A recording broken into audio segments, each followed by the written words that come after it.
33 fotos que resumen unha vida en plenitude. Entre a autora e a protagonista das imaxes, a complicidade xurdiu a través da fotografía.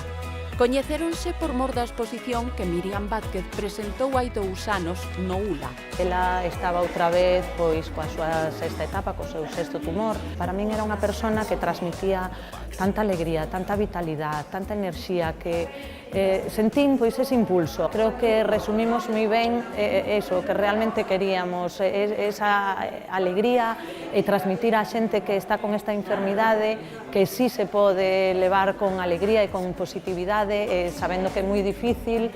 Son lembranzas que van máis aló do seu sorriso eterno. A través desta obra, desta exposición, creo que se poden encontrar moitas cousas que se enseñan, bueno, novas formas de vivir, de aprender a ver as cousas e, sobre todo, a sorrir, que é o que ela facía con máis, vamos, é o que facía sempre, a todas horas. Durante meses, Inma compartiu con Míriam o seu día a día, o seu recuncho favorito na Mariña, en Reinante,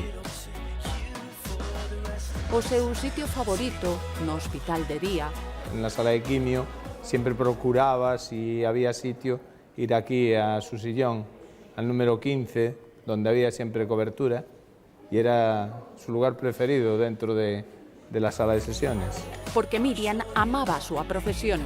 Graduouse en produción audiovisual na Escola da Deputación e compartía a súa experiencia a través do seu blog que dá mucha vida en as redes sociais.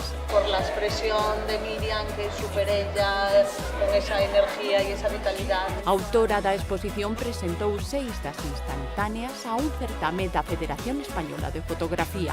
Estou moi orgullosa, moi contenta e creo que ela tamén o estaría. A mostra está aberta a todas as miradas ata o 4 de febreiro no edificio administrativo da Xunta en Lugo.